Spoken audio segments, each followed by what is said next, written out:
Sir. Good morning. ಈ CBSE school ಇರೋದ್ರಿಂದ ಈ ವರ್ಷದ ಶೈಕ್ಷಣಿಕ ವರ್ಷವನ್ನು ನೀವು ಹೇಗೆ ಪ್ರಾರಂಭ ಮಾಡಬೇಕಂತ ಅನ್ಕೊಂಡಿದ್ದೀರಿ? ಈಗ ನಿಮ್ಮ ಪ್ರಶ್ನೆ, ಈ ಶೈಕ್ಷಣಿಕ ವರ್ಷ ಅಕಾಡೆಮಿಕ್ ಇಯರ್ ಯಾವ ರೀತಿ ಆರಂಭ ಮಾಡಬೇಕು ಅಂದರೆ, ಈಗ ನಮ್ದೆಲ್ಲ ಆಲ್ಮೋಸ್ಟ್ ಎಲ್ಲ ತಯಾರಿಗಳು ನಡೆದಾಗಿದೆ. ಯಾವ ರೀತಿ ಮಕ್ಕಳನ್ನ ಕಲಿಸ್ಬೇಕು, ಯಾವ ರೀತಿ ಮಾಡಬೇಕು ಅನ್ನೋದ್ರ ಬಗ್ಗೆ ನಮಗೆ ಮಾಹಿತಿ ಕ್ಲಿಯರ್ ಆಗಿದೆ. ನಾವು NEP ನ್ಯೂ ಎಜುಕೇಷನ್ ಪಾಲಿಸಿ ಪ್ರಕಾರ ಮತ್ತು NCF national curricular framework central ಬೋರ್ಡ್ನವರು ಕೊಟ್ಟಿರೋ ಪ್ರಕಾರನೇ ನಾವು ಶೈಕ್ಷಣಿಕ ವರ್ಷವನ್ನು ಆರಂಭ ಮಾಡಬೇಕು. ಮತ್ತು ನಮ್ಮದು ಸಿಲೆಬಸ್ ಮೇನ್ ಆಗಿ 6 to 10 ನಾವು NCERT ಸಿಲೆಬಸ್ಸನ್ನು ಫಾಲೋ ಮಾಡ್ತಾ ಇದ್ದೀವಿ. 1 to 5 ನಾವು ಪೇಬ್ರಿಡ್ಜ್ ಅವ್ರದ್ದು ಪಬ್ಲಿಕೇಶನ್ಸ್ ಸಿಲೆಬಸ್ಸನ್ನು ಇಂಪ್ಲಿಮೆಂಟ್ ಮಾಡ್ತಾ ಇದ್ದೀವಿ. ಅದ್ರ ಜೊತೆಗೆ 1 to 2 ಯಾವುದೇ ಕ್ರೀಡೋ LKG to 2 ಕ್ರೀಡೋ ಒಂದು ಲ್ಯಾಬನ್ನು ಕೂಡ ನಾವು ಮಕ್ಕಳಿಗೆ ಇಂಪ್ಲಿಮೆಂಟ್ ಮಾಡ್ತಾ ಇದ್ದೀವಿ. ಎಫೆಕ್ಟಿವ್ ಆಗಿರುತ್ತೆ ನಮ್ಮ teaching method as per the CBSE norms and conditions ಅಲ್ಲಿ ನಮ್ಮ ಎಜುಕೇಷನ್ ಸಿಸ್ಟಮ್ ಇದೆ. ಈಗ ಶಾಲೆ ಅಂದರೆ ವೀಕ್ ಸ್ಟೂಡೆಂಟ್ ಇರ್ತಾರೆ, ಟಾಪ್ ಸ್ಟೂಡೆಂಟ್ಸ್ ಇರ್ತಾರೆ. ವೀಕ್ಸ್ ಮೀನ್ಸ್ ಸ್ಲೋ ಲರ್ನರ್ಸ್ಗೆ ಯಾವ ಥರ ಗೈಡೆನ್ಸ್ ಕೊಡಬೇಕು, ಯಾವ ಥರ ಟೀಚಿಂಗ್ ಮಾಡಬೇಕು ಅಂತ ಅನ್ಕೊಂಡಿದ್ದೀವಿ. ಓಕೆ, ನೀವು ಹೇಳಿದ ಪ್ರಕಾರ ದ ಕ್ವಶನ್ ಇಸ್ ಕರೆಕ್ಟ್. ಒಂದು ಸ್ಕೂಲ್ ಅಂದರೆ 40 ಜನ ಮಕ್ಕಳಿದ್ರೆ ಅದರಲ್ಲಿ ಒಂದು 30 ಜನ ಸ್ಟ್ಯಾಂಡರ್ಡ್ ಇರ್ತಾರೆ.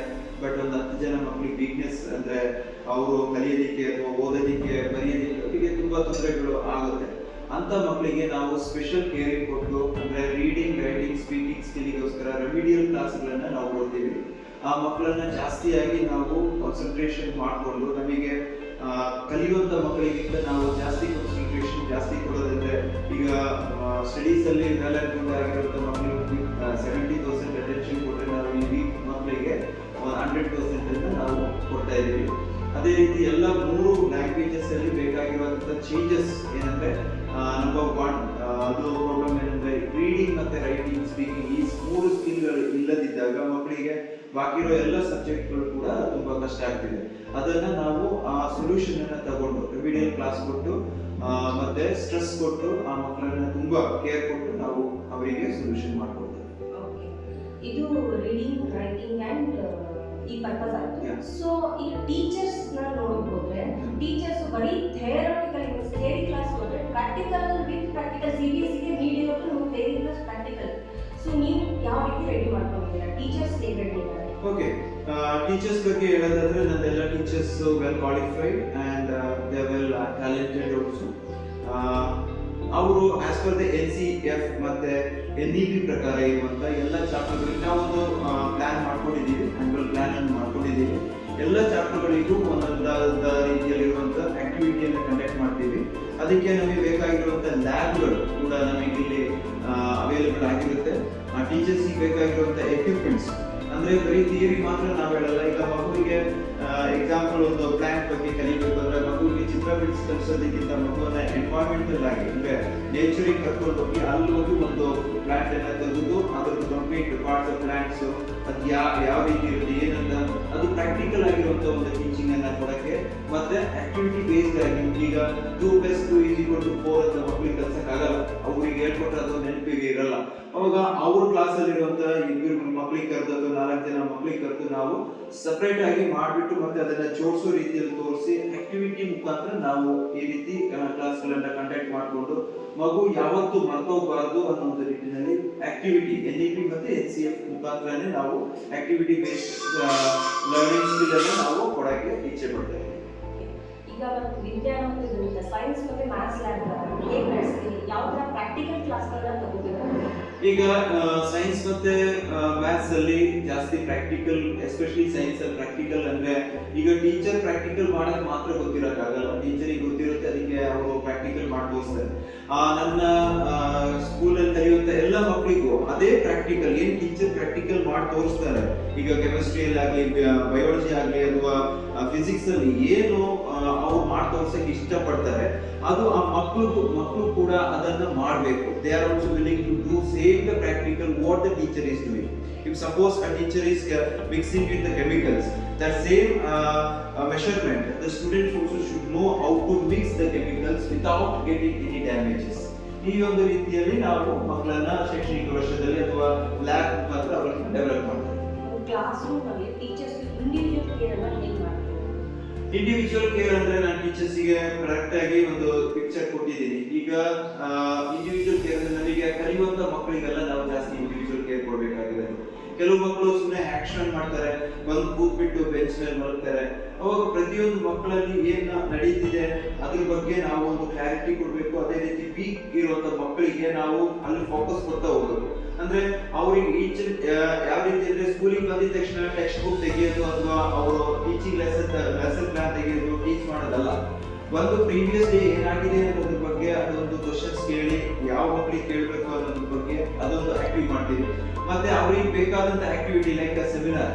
ಈಗ ಟೀಚರ್ಸ್ ಮಾತ್ರ ಟೀಚಿಂಗ್ ಮಾಡೋದಲ್ಲ, ಟೀಚರ್ಸ್ ಗಿಂತ ಜಾಸ್ತಿ ಮಕ್ಕಳಿಗೆ ಕೊಂಚ ಜಾಸ್ತಿ ಅವರಿಗೆ ಎಬಿಲಿಟಿ ಕೊಟ್ಬಿಟ್ಟು ಸೆಮಿನಾರ್, ಡಿಬೇಟ್, ಕ್ವಿಜ್ ಕಾಂಪಿಟೇಷನ್ ಇಂಥ ವಿಷಯಗಳಲ್ಲಿ ಕೂಡ ಅವರನ್ನ ಆಕ್ಟಿವ್ ಮಾಡಿ ಇಡೋಕ್ಕೋಸ್ಕರ ನಾವು ಪ್ರಯತ್ನ ಮಾಡ್ತೀವಿ. ಈಗ ಸ್ಟೂಡೆಂಟ್ಸ್ಗೆ ಮಕ್ಕಳಿಗೆ ಬರೀ ರೀಡಿಂಗ್ ರೈಟಿಂಗ್ ಅಂದ್ರೆ ಆಗಲ್ಲ ಸರ್. ಸೊ ನೀವು ಕಾಂಪಿಟೇಷನ್ಗಳನ್ನು ಅವ್ರು ಸ್ಟೇಜ್ ಕರೆಜ್ ಬರಬೇಕಂದ್ರೆ ಕಾಂಪಿಟೇಷನ್ಗಳನ್ನ ನೀವು ರೆಡಿ ಮಾಡ್ಕೊಡ್ತೀವಿ. ಓಕೆ. ಸೊ ಈ ವರ್ಷ ನೀವು ಯಾವ ತರ ಅದನ್ನ ಪ್ರಿಪೇರ್ ಮಾಡ್ಕೊಂಡಿದ್ದೀರಿ? ಓಕೆ, ಈಗ ನಮ್ದು ಆಸ್ ಪರ್ ದ CBSE ಇದರಲ್ಲಿ ಪ್ರತಿ ತಿಂಗಳು ಒಂದು ಬ್ಯಾಗ್ಲೆಸ್ ಡೇ ಇರಬೇಕು ಅಂತ ಹೇಳಿ CBSE ಅವರು 2024ರಲ್ಲಿ ಈ ಸೆಪ್ಟೆಂಬರ್ 23ನೇ ತಾರೀಕು ನಮಗೆ ಸರ್ಕ್ಯುಲರ್ ಕಳಿಸಿದ್ದಾರೆ.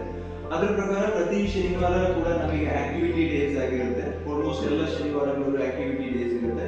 ಆ ಆಕ್ಟಿವಿಟಿಗಳಲ್ಲಿ ಮಕ್ಕಳಿಗೆ ಸ್ಟೇಜ್ ಫಿಯರ್ ಅನ್ನ ತಪ್ಪಿಸೋಕ್ಕೋಸ್ಕರ like poem recitation, English poem, Hindi poem, Kannada poem ಅಥವಾ ಸ್ಪೀಚ್ ಕಾಂಪಿಟೇಷನ್ ಅಥವಾ ಡ್ರಾಮಾ ಇರುತ್ತೆ ಅಥವಾ ಮೈಮ್ ಇರುತ್ತೆ ಅಥವಾ ಎಸೆ ರೈಟಿಂಗ್ ಕಾಂಪಿಟೇಷನ್ಸ್, ಹಲವಾರು ರೀತಿಯಲ್ಲಿರುವಂತಹ ಕಾಂಪಿಟೇಷನ್ಸ್ ಗಳನ್ನ ನಮ್ಮ ಸ್ಕೂಲ್ ನಲ್ಲಿ ಮಕ್ಕಳನ್ನ 4 ಗ್ರೂಪ್ಗಳನ್ನಾಗಿ ನಾವು ಡಿವೈಡ್ ಮಾಡ್ತೀವಿ. Yellow, blue, red and green ಅಂತ ಹೇಳಿ. ಅದಾದ ನಂತರ ಹೌಸ್ ವೈಸ್ ಅದನ್ನ ಹೌಸ್ ಅಂತ ಅಥವಾ ಗ್ರೂಪ್ ಅಂತ ಹೇಳ್ತೀವಿ. ಅದ್ರ ಪ್ರಕಾರ ನಾವು ಕಾಂಪಿಟೇಷನ್ಸ್ ಅನ್ನ ನಡೆಸಿ ಮಕ್ಕಳಲ್ಲಿ ಒಂದು ಪಾಸಿಟಿವ್ ಕಾಂಪಿಟೇಟಿವ್ ಮೈಂಡ್ ಅನ್ನ ಕ್ರಿಯೇಟ್ ಮಾಡಿಕೊಂಡು ಮಕ್ಕಳನ್ನ ಡೆವಲಪ್ ಮಾಡೋಕ್ಕಿರುವಂತ ವ್ಯವಸ್ಥೆಯನ್ನು ನಾವು ಮಾಡ್ತೀವಿ. ಸ್ಕೂಲ್ನಲ್ಲಿ ಮಕ್ಕಳಿಗೆ ಲೈಬ್ರರಿಗೆ ಕರ್ಕೊಂಡು ಬುಕ್ಸ್ಗಳನ್ನ ಓದೋದಕ್ಕೆ ಅವೈಲಬಿಲಿಟಿ ಮಾಡಿಕೊಡ್ತೀರಾ? ನಮ್ಮಲ್ಲಿ ಈಗ ಆಲ್ಮೋಸ್ಟ್ 2000 ಬುಕ್ಸ್ ಇದಾವೆ. ನಮಗೆ 2000 ಬುಕ್ಸ್ ಇದಾವೆ. ನಮಗೆ ನೋಡ್ಬೋದು. ನಾನು ನಿಮಗೆ ಎಲ್ಲದನ್ನು ಜಸ್ಟ್ ನಮ್ದೀಗ ರೆನೋವೇಷನ್ಸ್ ವರ್ಕ್ಗಳು ನಡೀತಾ ಇದೆ. ಎಲ್ಲ ವರ್ಕ್ಗಳನ್ನು ನಾನು ನಿಮಗೆ ತೋರಿಸ್ತೀನಿ. ಮ್ಯಾಕ್ಸಿಮಮ್ 8 ಜೂನ್ ಒಳಗೆ ನಮ್ದೆಲ್ಲದೂ ಸೆಟ್ ಆಗುತ್ತೆ. ಮಕ್ಕಳಿಗೆ ಬೇಕಾಗಿರೋಷ್ಟು books even from the dictionary to encyclopedia, reference book ಪ್ರತಿಯೊಂದಿದೆ. ನಿಮಗೆ ನೋಡ್ಬೋದು. ನಾನು ನಿಮಗೆ ತೋರ್ಸಕ್ಕೆ ನಾನು ರೆಡಿ ಇದ್ದೀನಿ. ಅದು ನೋಡ್ಬಿಟ್ಟು ನಿಮಗೆ ಇವ್ಯಾಲ್ಯೂಯೇಷನ್ ಮಾಡ್ಬೋದು. ಮಕ್ಕಳಿಗೆ ಬೇಕಾದಂತ ಎಲ್ಲ ಫೆಸಿಲಿಟಿಗಳನ್ನ ಕೊಡಕ್ಕೆ ನಾವು ತಯಾರಿದ್ದೀವಿ. ಪರೀಕ್ಷೆಗಳನ್ನ ಹೇಗೆ ಕಂಡಕ್ಟ್ ಮಾಡ್ತೀವಿ? As per the CBSE norms ಅಲ್ಲಿ ಈಗ ನಮಗೆ PA1, PA2, PA3, PA4 ಅಂತ ಇದೆ. ನಮಗೆ ಸ್ಕೂಲ್ಗಳಿಗೆ ಹಾಫ್ ಇಯರ್ಲಿ ಕಂಡಕ್ಟ್ ಮಾಡಬಹುದು. As per the CBSE norms ಪ್ರಕಾರ ನಾವು ಎಕ್ಸಾಮ್ಗಳನ್ನ ಕಂಡಕ್ಟ್ ಮಾಡ್ತೀವಿ. ಪ್ರತಿ ಒಂದು PA ಗಳಾದ್ಮೇಲೆ ಪೀರಿಯೋಡಿಕಲ್ ಅಸೆಸ್ಮೆಂಟ್ ಆದ ನಂತರ ಆ ಮಕ್ಕಳಿಗೆ ಇವಾಲ್ಯೂಯೇಷನ್ ಆದ ನಂತರ ಪೇರೆಂಟ್ಸ್ ಪೋಷಕರ ಸಭೆಯನ್ನ ಕರೆದು ಪೇರೆಂಟ್ಸ್ ಮೀಟಿಂಗ್ ಕರೆದು ನಾವು ಅದರ ರಿಸಲ್ಟ್ ಅನ್ನ ಡಿಕ್ಲೇರ್ ಮಾಡ್ತೀವಿ. ಅದ್ರ ಮುಖಾಂತರ ಪೇರೆಂಟ್ಸ್ ಸಜೆಷನ್ ಕೂಡ ನಾವು ತಗೊಳ್ತೀವಿ. ಪರೀಕ್ಷೆಗಿಂತ ಮುಂಚಿತವಾಗಿ ಎಲ್ಲ ಮಕ್ಕಳನ್ನ ಕಾಪಿ ರೈಟಿಂಗ್ ಮತ್ತೆ ಕ್ಲಾಸ್ ವರ್ಕ್, ಹೋಮ್ ವರ್ಕ್ ಗಳನ್ನ ವೆರಿಫಿಕೇಶನ್ ಮಾಡ್ತೀವಿ. ಕ್ಲಿಯರ್ ಮಾಡಿದ ಮೇಲೆ ಮಾತ್ರ ನಾವು ಎಕ್ಸಾಮ್ ಗಳನ್ನ ಕಂಡಕ್ಟ್ ಮಾಡ್ತೀವಿ. ಅದು ಆಲ್ರೆಡಿ ನಾವು ಪೇರೆಂಟ್ಸ್ ಗೆ ಎಕ್ಸಾಮ್ ಡೇಟ್ ಶೀಟ್ ಗಳನ್ನ ನಾವು ಕಳಿಸ್ತೀವಿ. ಸ್ಕೂಲಲ್ಲಿ ವಾಟರ್ ಫೆಸಿಲಿಟೀಸ್, ಬಸ್ ಫೆಸಿಲಿಟೀಸ್ ಬಗ್ಗೆ ಸ್ವಲ್ಪ ಇಲ್ಲಿ ನಮಗೆ ಮಕ್ಕಳಿಗೆ ನಾವು ಕೊಡ್ತಿರೋದಂದ್ರೆ RO ವಾಟರ್ ಅಂದ್ರೆ ಫಿಲ್ಟರ್ ವಾಟರ್ ಸಿಸ್ಟಮ್ ನಮ್ಮ ಹತ್ರ ಇದೆ. ಅದು ಕೂಡ ನಾನು ನಿಮಗೆ ತೋರ್ಸಕ್ಕೆ ತಯಾರಿದ್ದೀನಿ. ಅದ್ರ ಸಿಸ್ಟಮ್ ಎಲ್ಲ ನಮ್ಮ ಹತ್ರ ಇದೆ. ಬಸ್ ಫೆಸಿಲಿಟೀಸ್ ಎಲ್ಲ ಕಡೆಗೂ ನಮ್ಮ ಸ್ಕೂಲ್ನ ಸುತ್ತಮುತ್ತ ಇರುವಂತ ಎಲ್ಲ ವಿಲೇಜ್ಗಳಿಗೂ ನಾವು ಬಸ್ ಫೆಸಿಲಿಟಿಯನ್ನ ಅವೈಲೇಬಲ್. ಯಾವ ರೀತಿ ಹೋಮ್ ವರ್ಕ್ ಅನ್ನ ನೀವು ಪ್ರಿಪೇರ್ ಮಾಡಿರಿ? ಯಾವ ರೀತಿ ಶೆಡ್ಯೂಲ್ ಮಾಡಿ ಕೊಡ್ತೀವಿ? ಓಕೆ, ಈಗ ನಾವು ಎಲ್ಲ ಸಬ್ಜೆಕ್ಟ್ಗಳಿಗೆ ಮಕ್ಕಳಿಗೆ ಡೈಲಿ 6 ಸಬ್ಜೆಕ್ಟ್ ಇದೆ ಅಥವಾ 7 ಸಬ್ಜೆಕ್ಟ್ ಹೋಮ್ ವರ್ಕ್ ಕೊಟ್ಟರೆ ಮಕ್ಕಳಿಗೆ ಮಾಡೋಕ್ಕಾಗಲ್ಲ. ಯಾಕಂದ್ರೆ ಅದು ಅವ್ರಿಗೆ ತುಂಬಾ ತೊಂದರೆ ಆಗುತ್ತೆ. ಎಲ್ಲ ಸಬ್ಜೆಕ್ಟ್ ಒಟ್ಟಿಗೆ ಕೊಡಕ್ಕಾಗಲ್ಲ. ಅದರಿಂದ ನಮ್ದೊಂದು ಶೆಡ್ಯೂಲ್ ಇದೆ. ಆ ಶೆಡ್ಯೂಲ್ ಏನಂದ್ರೆ ಪ್ರತಿದಿನ 2 ರಿಟರ್ನ್ ಹೋಮ್ ವರ್ಕ್ ಇರುತ್ತೆ, 2 ಓರಲ್ ಹೋಮ್ ವರ್ಕ್. ಒಂದು ದಿವಸಕ್ಕೆ ನಾವು ಡಿವೈಡ್ ಮಾಡಿದ್ದೀವಿ. ಈಗ ಇವತ್ತು ಕನ್ನಡ ಮತ್ತೆ ಇಂಗ್ಲಿಷ್ ರಿಟರ್ನ್ ಹೋಮ್ ವರ್ಕ್ ಕೊಟ್ಟರೆ ಓರಲ್ ಹೋಮ್ ವರ್ಕ್ ಮ್ಯಾಥ್ಸ್ ಮತ್ತೆ ಸೈನ್ಸ್ ಇರುತ್ತೆ. ನೆಕ್ಸ್ಟ್ ಡೇ ಮ್ಯಾಥ್ಸ್ ಮತ್ತೆ ಸೈನ್ಸ್ ರಿಟರ್ನ್ ಹೋಮ್ ವರ್ಕ್ ಅಂದ್ರೆ ಸೋಷಿಯಲ್ ಮತ್ತೆ IT ಅಥವಾ computer return oral home work ಆಗಿರುತ್ತೆ. ಆ ರೀತಿ ಡಿವೈಡ್ ಮಾಡ್ಕೊಂಡಿದ್ದೀವಿ. ರೆಮಿಡಿಯಲ್ ಕ್ಲಾಸ್ ಬಗ್ಗೆ ಈಗ ಕ್ಲಾಸ್ ನಲ್ಲಿ ಕೊಡೋ ಹೋಮ್ ವರ್ಕಿಗೂ ಮತ್ತೆ ರೆಮಿಡಿಯಲ್ ಕ್ಲಾಸ್ ನಲ್ಲಿ ಕೊಡೋ ಹೋಮ್ ವರ್ಕಿಗೂ ಎರಡಕ್ಕೂ ಅವ್ರಿಗೆ ಹೆವಿ ಆಗಲ್ಲ ಸರ್? ಇಲ್ಲ, ರೆಮಿಡಿಯಲ್ ಕ್ಲಾಸ್ಗಳಿಗೆ ಮಕ್ಕಳಿಗೆ ನಾವು ಯಾವುದೇ ಹೋಮ್ ವರ್ಕ್ ಅಲ್ಲಿ ಮನೆಗೆ ಕೊಟ್ಟು ಕಳ್ಸಲ್ಲ. ಹೋಮ್ ವರ್ಕ್ ಅಂತ ಕೊಡಲ್ಲ. ಯಾಕಂದ್ರೆ ಅದು ಅವರಿಗೆ ಜಾಸ್ತಿ ಬರ್ಡನ್ ಆಗುತ್ತೆ. ಅವ್ರದ್ದು ಏನಿದೆ ಆ ಆಕ್ಟಿವಿಟೀಸ್ ಅನ್ನ ಕಂಪ್ಲೀಟ್ ಇಲ್ಲೇ ಟಾಸ್ಕ್ ಕಂಪ್ಲೀಟ್ ಮಾಡ್ಕೊಂಡು ಹೋಗ್ಬೇಕು. ಅವ್ರಿಗೆ ಮನೆಗೆ ಹೋಗಿ ರೆಮಿಡಿಯಲ್ ಕ್ಲಾಸ್ ಯಾವುದೇ ಹೋಮ್ ವರ್ಕ್ ಕೊಡಕ್ಕೆ ನಾವು ಇಚ್ಛೆ ಮಾಡ್ತಾ ಇದ್ದೀವಿ. ಅದು ಕೊಟ್ಟರೆ ಮಕ್ಕಳಿಗೆ ಬರ್ಡನ್ ಆಗುತ್ತೆ, ನಮಗೂ ತೊಂದರೆ ಆಗುತ್ತೆ. ಯಾಕಂದ್ರೆ ಅದು ತುಂಬಾ ಟಫ್ ಆಗುತ್ತೆ. ಅದರಿಂದ ಅದು ಕೊಡಲ್ಲ. ಕೇವಲ ನಮ್ಮ ಕ್ಲಾಸ್ಗಳು ನಡೀತಿರುವಾಗ ರೆಗ್ಯುಲರ್ ಕ್ಲಾಸ್ಗಳಲ್ಲಿ ಕೊಡುವಂಥ ಹೋಮ್ವರ್ಕ್ ಮಾತ್ರ ಇರುತ್ತೆ ನಮ್ಮ ಮಗುವಿಗೆ.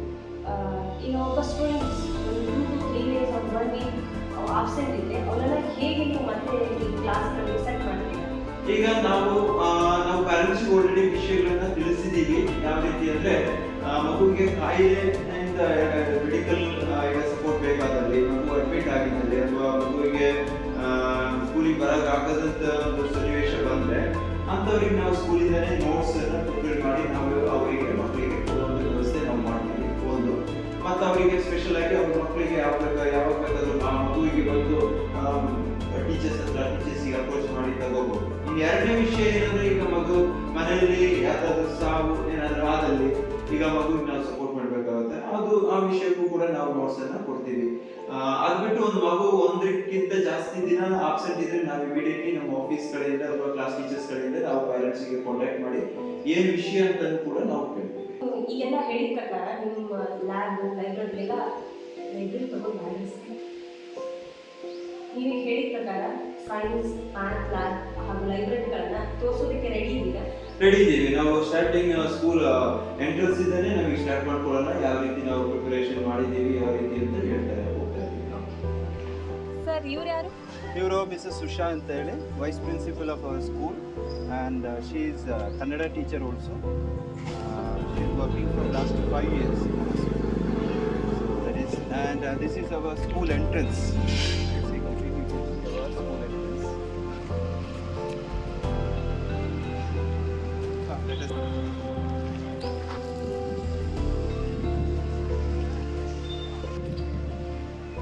ಮೇಡಮ್, ನೀವು ಕೇಳಿದ್ರಲ್ಲ ಬಸ್ ಫೆಸಿಲಿಟಿ ಇದೆ ಅಂತ. ಬಸ್ ಫೆಸಿಲಿಟಿ ಇದೆ, ಇನ್ನೊಂದು 2 ಬಸ್ ಇದೆ, ಹೊರಗೆ ಹೋಗಿದೆ. ಇದು ಏನಾದರೂ ಪ್ರಾಬ್ಲಮ್ ಇದೆಯಾ ಅಂತ ಚೆಕ್ ಮಾಡೋಕ್ಕೆ, ಯಾಕಂದರೆ ನಾಳೆಯಿಂದ ನಮ್ಮದು ಸ್ಕೂಲ್ ಚಾಲೂ ಆಗ್ತಿದೆ. ಅದಕ್ಕೋಸ್ಕರ ಈಗೆಲ್ಲ ಚೆಕ್ ಮಾಡ್ತಾ ಇದ್ದೀವಿ. ಬಸ್ ಫೆಸಿಲಿಟಿ ಕೂಡ ಸಿಸ್ಟಮ್ಯಾಟಿಕ್ ಆಗಿರುತ್ತೆ, ಒಳ್ಳೆ ಬಸ್ಗಳೇ ನಾವು ಮಕ್ಕಳಿಗೋಸ್ಕರ ಇಟ್ಟಿದ್ದೀವಿ. ಇನ್ನು ನಿಮಗೆ ಇನ್ನೊಂದು ಏನಂದರೆ, ಮಕ್ಕಳೀಗ ಲಂಚಿಗೆ ಬರುವಾಗ ಎಲ್ಲಿ ಕ್ಲಾಸ್ ರೂಮಲ್ಲಿ ಕೂತು ಊಟ ಮಾಡಬೇಕಾ ಅಥವಾ ಒಂದು ಎನ್ವಾಯ್ಮೆಂಟ್ ಆಗಿ ಊಟ ಮಾಡಬೇಕಾ ಅನ್ನೋದು ಕ್ವಶನ್ ಬರುತ್ತೆ. ಅದಕ್ಕೆ ಮಕ್ಕಳಿಗೆ ಮಳೆ ಇಲ್ಲದಿರುವಂಥ ಟೈಮಲ್ಲಿ the climate is good, then the students can sit both side. Girls will sit this side and boys will sit this side, and they can have their lunch. So that is the facility, because they should come out from the situation of the class, the school learning. Okay. ಸಣ್ಣ ಮಕ್ಕಳಿಗೆಲ್ಲ ಊಟ ಮಾಡಿದಾರ ಇಲ್ವಾ check ಮಾಡ್ತೀರಾ ಅಥವಾ ಏನು? ಖಂಡಿತ ಮಾಡ್ತೀವಿ. ಅದಕ್ಕೋಸ್ಕರ ನಾವಿಲ್ಲಿ ಪಿಯೂನ್ಗಳನ್ನು 2 ಆಂಟಿಯಂದಿರನ್ನು ಅಪಾಯಿಂಟ್ ಮಾಡಿದ್ದೀವಿ. ಅವರು ಮಕ್ಕಳು ಊಟ ಮಾಡೋ ಟೈಮಲ್ಲಿ ಅವ್ರು ಕಂಪಲ್ಸರಿ ಅಲ್ಲಿರಬೇಕು. LKG UKG ಟೀಚರ್ಸ್ ಕೂಡ ಅವರಲ್ಲೇ ಇರಬೇಕು. 1ನೇ ತರಗತಿಯಿಂದ 10ನೇ ತರಗತಿ ತನಕ ಇರೋ ಮಕ್ಕಳು ಇಲ್ಲಿ ಊಟ ಮಾಡೋ ಟೈಮಲ್ಲಿ ಅವರ ಜೊತೆಗೆ ಟೀಚರ್ಸ್ ಕೂಡ ಇರ್ತಾರೆ. ಅವರನ್ನು ಚೆಕ್ ಮಾಡ್ತಾರೆ, ಪ್ರತಿ ಮಕ್ಕಳು ಊಟ ಮಾಡಿದ್ದಾರೆ ಅಂತ ಕನ್ಫರ್ಮ್ ಮಾಡಿ ಕ್ಲಿಯರ್ ಮಾಡಿಕೊಂಡು. ನಾವು 40 minutes ಟೈಮ್ ಕೊಟ್ಟಿದ್ದೀವಿ ಊಟಕ್ಕೋಸ್ಕರ, ಅಷ್ಟು ಕ್ಲಿಯರ್ ಆಗಿದೆ.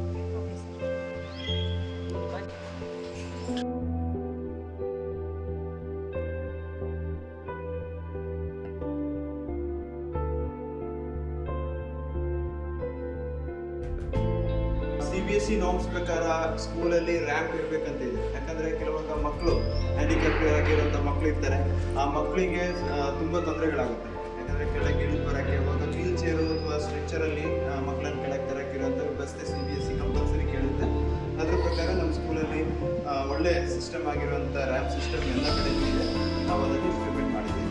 ಈಗ ನಮಗೆ ಡೈರೆಕ್ಟ್ ನಮ್ಮ ಲೈಬ್ರರಿ ಮತ್ತು ಮ್ಯಾಥ್ಸ್ ಲ್ಯಾಬಿಗೆ ಹೋಗಿ ನೋಡ್ಬೋದು.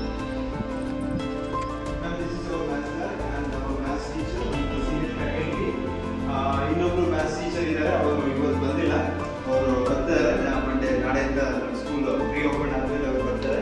ಇದು ಮಕ್ಕಳಿಗೆ ಕಲಿಬೇಕಾದಂಥ ಸಣ್ಣ ಮಕ್ಕಳಿಗಾಗಲಿ ಸೀನಿಯರ್ ಮಕ್ಕಳಿಗಾಗಲಿ, ಅದೇ ರೀತಿ ಸೀನಿಯರ್ಸಿಗೆ ಈಗ 10th 9th ಮಕ್ಕಳಿಗೆ ಜಾಮೆಟ್ರಿ ಬಾಕ್ಸ್, ನಾವು ಸಣ್ಣ ಜಾಮೆಟ್ರಿ ಬಾಕ್ಸಿಂದ ಮಕ್ಕಳಿಗೆ ಕಲಿಸಕ್ಕೆ ಹೋದರೆ ಅದು ಯಾವುದಕ್ಕೂ ಪ್ರಾಕ್ಟಿಕಲ್ ಆಗಲ್ಲ.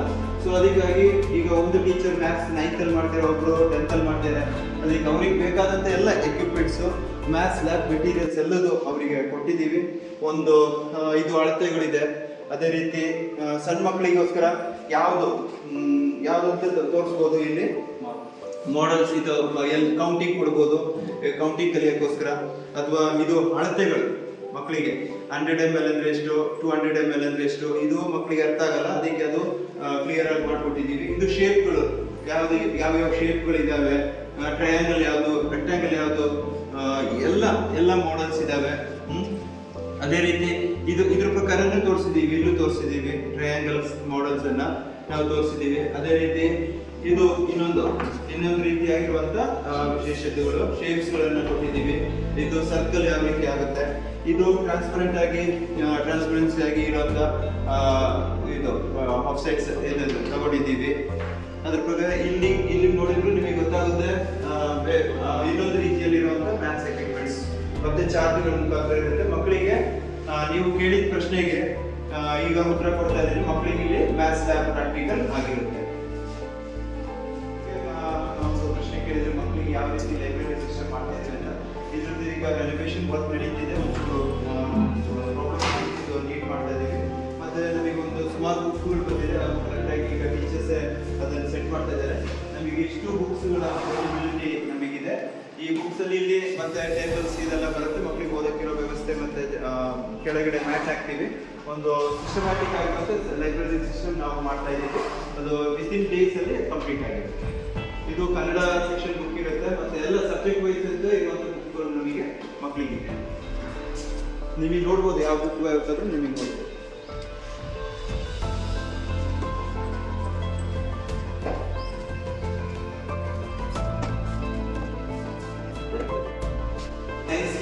ಇದ್ರದ್ದು ರೆನೋವೇಷನ್ ವರ್ಕ್ ನಡೀತಿದೆ. ಇವತ್ತಿಗೆಲ್ಲ ಕ್ಲಿಯರ್ ಆಗುತ್ತೆ. ಕ್ಲಿಯರ್ ಆಗಿದ್ಮೇಲೆ ಎಲ್ಲ ನಮ್ಮದು ಮೆಟೀರಿಯಲ್ಸ್ ಎಲ್ಲ ಇದೆ ಮಕ್ಕಳಿಗೆ. ಇವರು ನಮ್ಮ middle class upper primary science teacher ಇದ್ದಾರೆ. ಇನ್ನೊಬ್ಬರು ಸೀನಿಯರ್ ಸೈನ್ಸ್ ಟೀಚರ್ ಕೂಡ, ಫ್ಯಾಕಲ್ಟಿ ಕೂಡ ನಮ್ಮ ಜೊತೆಗಿದ್ದಾರೆ. ಅವ್ರು ಇವತ್ತು ಅವ್ರದ್ದು ಆರೋಗ್ಯಕ್ಕೆ ಏನೋ ಸಮಸ್ಯೆ ಆಗಿದೆ, ಬಂದಿಲ್ಲ. ಬಾಕಿ ನಿಮಗೆ ನೋಡ್ಬೋದು ಎಲ್ಲ ಮೆಟೀರಿಯಲ್ಸ್ ಮತ್ತೆ ಕೆಮಿಕಲ್ ಎಲ್ಲ ವಿಷಯಗಳು ನಿಮಗೆ ಕಂಪ್ಲೀಟ್ ಆಗಿ ನಿಮಗೆ ನೋಡ್ಬೋದು. ನಮ್ಮ ಹತ್ರ ಸ್ಟೋರೇಜ್ ಯಾವ ರೀತಿ ಇದೆ ಅಂತ. ಇನ್ನು ವಸ್ತುಗಳೆಲ್ಲ ಸೆಟ್ ಮಾಡೋಕ್ಕಿದೆ. ಇದ್ರದ್ದು ರಿನೋವೇಷನ್ ಇವತ್ತು ಸಂಜೆ ಒಳಗೆಲ್ಲ ಕಂಪ್ಲೀಟ್ ಆಗುತ್ತೆ. ಕೆಲಸಗಳು ಕಂಪ್ಲೀಟ್ ಆದ್ಮೇಲೆ ಕ್ಲಿಯರ್ ಆಗುತ್ತೆ.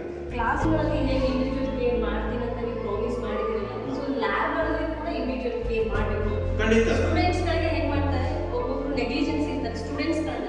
ಸೊ ಒಬ್ಬ ಮಾಡ್ತಾನೆ, ಒಬ್ಬ ಮಾಡಲ್ಲ. ಸೊ ಇಲ್ಲಿನೂ ಕೂಡ ಇಂಡಿವಿಜುವಲ್ ಕ್ಲಿಯರ್ ಅನ್ನ ಸ್ಟೂಡೆಂಟ್ಸ್ ಗಳ ಮೇಲೆ ಟೀಚರ್ಸ್ ಗಳು ತೋರಿಸ್ತಾರೆ. ಓಕೆ, ಖಂಡಿತ. ಯಾವ ರೀತಿ ಒಂದು ಟೀಚರ್ ಲ್ಯಾಬ್ ಪ್ರಾಕ್ಟಿಕಲ್ ಅವರು ಮಕ್ಕಳಿಗೆ ಮಾಡಲ್ ತೋರಿಸ್ತಾರೆ, ಅದೇ ಕೆಲಸನ ಒಂದು ಮಗು ಕೂಡ, ಪ್ರತಿಯೊಂದು ಮಗು ಕೂಡ ಆ ಪ್ರಾಕ್ಟಿಕಲ್ ಸೆನ್ಸ್ ಅವ್ರಿಗೆ ಬರಬೇಕು. ಯಾವ ರೀತಿ ನಾವು ಥಿಯರಿಯನ್ನ ಕೂಡ ಇಚ್ಛೆ ಪಡ್ತಿದ್ದೀವಿ, ಅದೇ ರೀತಿ that particular student should get how to make this practical in his or in her life. That is our thoughts.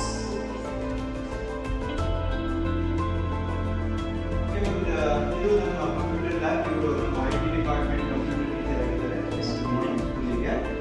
ಎಷ್ಟು ನಮಗೆ ಮಕ್ಕಳಿಗೆ ಟೀಚರ್ ಕೇರ್ ಕೊಡೋಕೆ ಬೇಕಾಗಿರುವಂಥ ಎಲ್ಲ ಸಿಸ್ಟಮ್ ಇದೆ. ಇನ್ನು ಸಿಸ್ಟಮ್ಗಳು ನಮಗೆ ಬೇಕಾದಲ್ಲಿ ಇಮಿಡಿಯೇಟ್ಲಿ ನಾವು ಪರ್ಚೇಸ್ ಮಾಡೋಕ್ಕೆ, ನಾವು ಇಂಪ್ಲಿಮೆಂಟ್ ಮಾಡೋಕ್ಕೆ ರೆಡಿ ಇಟ್ಕೊಂಡಿದ್ದೀವಿ. ಸೊ ನಮಗೆ 20-25 ಸಿಸ್ಟಮ್ ನಮ್ಮ ಕೈಯಲ್ಲಿದೆ. 25 ಸಿಸ್ಟಮ್ ಕರ್ಕೊಬೋದು. ಈಗ as per the CBSE norms ಅಲ್ಲಿ 40 ಸಿಸ್ಟಮ್ ಇರಬೇಕಂತ ಇದೆ ಒಂದು ಸ್ಕೂಲಿಗೆ. ನಮಗೆ ನಂಬರ್ ಆಫ್ ಸ್ಟೂಡೆಂಟ್ ನೋಡಿ ನಮಗೆ 25 ಸಿಸ್ಟಮ್ ಈಗ ಪ್ರೆಸೆಂಟ್ ಅಲ್ಲಿ ಇದೆ. ಬೇಕಾದಲ್ಲಿ ನಾವು 15 ಸಿಸ್ಟಮ್ ಕೂಡ ತಗೊಳ್ಳೋಕೆ ನಾವು ರೆಡಿ ಇದ್ದೀವಿ. ಮೇಡಮ್, ಇವರು ನಮ್ಮ ಫಿಸಿಕಲ್ ಎಜುಕೇಶನ್ ಟೀಚರ್ಸ್. ಓಕೆ, ಇವರು ಫಿಸಿಕಲ್ ಎಜುಕೇಶನ್ ಟೀಚರ್ಸ್. ಇದು ನಮ್ಮ ಸ್ಪೋರ್ಟ್ಸ್ ರೂಮ್ ಅಂತ. ಮಕ್ಕಳಿಗೆ ಬೇಕಾಗಿರುವಂಥ ಎಲ್ಲ ಐಟಮ್ಸ್ ನಮ್ಮ ಹತ್ರ ಇದೆ. ಮಕ್ಕಳಿಗೆ ಆಟ ಆಡೋಕ್ಕೋಸ್ಕರ ಬಾಸ್ಕೆಟ್ಬಾಲ್ ಇದೆ, ವಾಲಿಬಾಲ್ ಇದೆ, ಖೋ ಖೋ, ಕಬಡ್ಡಿ, ಎಲ್ಲ ಫೆಸಿಲಿಟಿ ಅಂತ as per the CBSE health education ನಾವು ಪ್ರಾಪರ್ ಆಗಿ ನಡೆಸೋಕ್ಕೆ ಇಷ್ಟಪಡ್ತಾ ಇದ್ದೀವಿ. ಅದ್ರ ಪ್ರಕಾರ ನಡೀತಾ ಇದೆ. ನಿಮಗೆ ನೋಡ್ಬೋದು ಏನೇನಿದೆ ಅಂತ ನಿಮಗೆ ನೋಡ್ಬೋದು.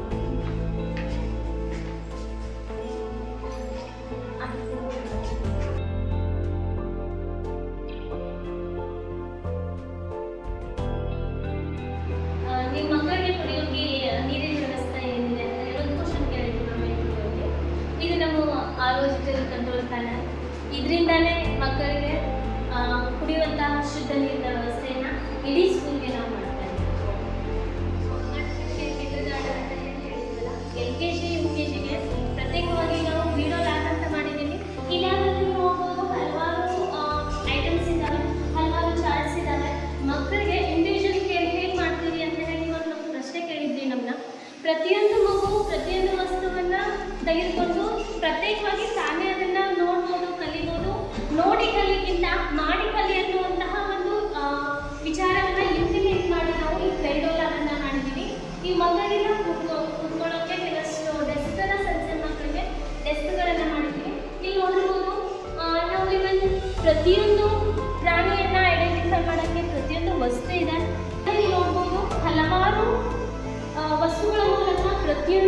ಮಗು ಯಾವ ರೀತಿ ಪ್ರತ್ಯೇಕವಾಗಿ ತಾನೇ ಮಾಡಿ ಕಲಿಬೇಕು. ಇಲ್ಲಿ ಯಾರು ಕಲಿಸೋದಂತಲ್ಲ, ತಾನೇ ಮಗು ಈ ಎಲ್ಲ ವಸ್ತುಗಳನ್ನು ತೆಗೆದುಕೊಂಡು ತಾನೇ ಮಾಡಿ ಕಲಿಯುತ್ತೆ, ನೋಡಿ ಕಲಿಯುತ್ತೆ.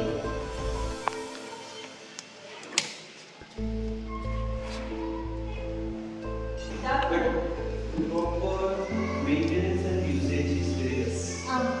ಇಲ್ಲಿ ನೋಡ್ಬೋದು ನೀವು, ಇಲ್ಲಿ ನಮ್ಮ ಭಾರತದ ಮ್ಯಾಪ್ ಇದೆ. ಇಲ್ಲಿ ಮಗು ಪ್ರತಿಯೊಂದು ಪ್ರದೇಶವನ್ನು ಇದನ್ನು ರಿಮೂವ್ ಮಾಡೋದ್ರ ಮುಖಾಂತರ ಇದೆಷ್ಟು ಪ್ರದೇಶ ಇದೆ.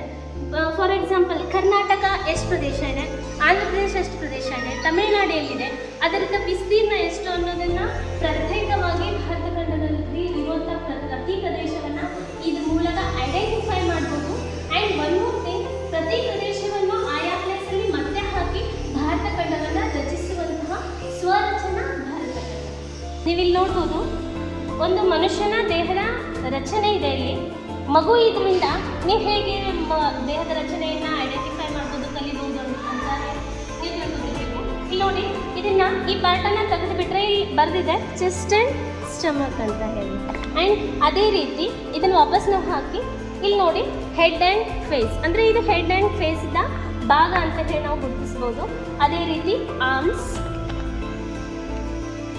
ಫೋರ್ ಆರ್ಮ್ಸ್,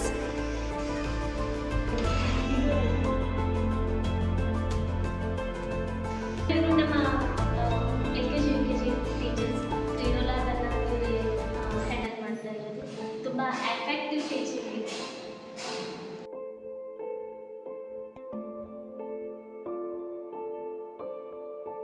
ದೈಹಿಕವಾಗಿ ಮಕ್ಕಳಿಗೆ ಯಾವ ರೀತಿ ಅವ್ರನ್ನ ಟೀಚ್ ಮಾಡ್ತೀರಾ ಅಂತ ಹೇಳಿ ಒಂದು ಕ್ವಶನ್ ಕೇಳಿದ್ವಿ. ಇದು ನಮ್ಮ ಸ್ಕೂಲ್ ಗ್ರೌಂಡು, ಆ್ಯಕ್ಚುಲಿ ಇದು ಫುಟ್ಬಾಲ್ ಗ್ರೌಂಡು. ಅಲ್ಲಿ ಖೋ ಗ್ರೌಂಡ್ ಇದೆ. ನೀವು ಆ ಕಡೆ ನೋಡ್ಬೋದು, ಅಲ್ಲಿ ವಾಲಿಬಾಲ್ ಗ್ರೌಂಡ್ ಇದೆ. ಹೀಗೆ ಈ ಕಡೆ ಬಂದರೆ ಇದು ನಮ್ಮ ಶಾಲಾ ಆವರಣ, ಅದು ನಮ್ಮ ಅಸೆಂಬ್ಲಿ ಸ್ಟೇಜ್. ಅದಾದ ನಂತರ ಈ ಕಡೆ ಬಂದರೆ ಇಲ್ಲಿ ನಮ್ಮದು ಕಬಡ್ಡಿ ಗ್ರೌಂಡ್ ಇದೆ. ಹೀಗೆ ನಮ್ಮ ಶಾಲೆಯಲ್ಲಿ ಎಲ್ಲ ಥರದ ಒಂದು ಆಟಗಳನ್ನು ಆಡಿಸ್ತೀವಿ. ಎಲ್ಲರೂ ದೈಹಿಕವಾಗಿ ಮಾನಸಿಕವಾಗಿ ಬೆಳವಣಿಗೆ ಆದಾಗಲೇ ಒಬ್ಬ ವ್ಯಕ್ತಿ ಸದೃಢನಾಗಲು ಸಾಧ್ಯ ಅಂತ ಹೇಳಿ ನಾವು ಪಾಠಕ್ಕೆ ಎಷ್ಟು ಮಹತ್ವವನ್ನು ಕೊಡ್ತೀವೋ ಆಟಕ್ಕೂ ಕೂಡ ಅಷ್ಟೇ ಮಹತ್ವವನ್ನು ಕೊಡ್ತೀವಿ. Welcome ma'am, this is our office, please welcome.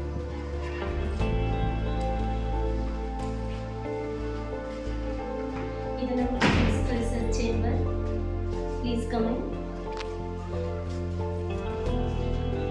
ಇದು ನಮ್ಮ ಹೊಸ ಪ್ರಿನ್ಸಿಪಲ್ ಸರ್, ಮಿಸ್ಟರ್ ಮ್ಯಾಥ್ಯೂ ಅಂತ. ನಾವಿದು ನಮ್ಮ ಪದ್ಮಾವತಿ ಸೆಂಟ್ರಲ್ ಸ್ಕೂಲ್ ಶಾಲೆಯ ಎಲ್ಲ ಶಿಕ್ಷಕ ವರ್ಗ.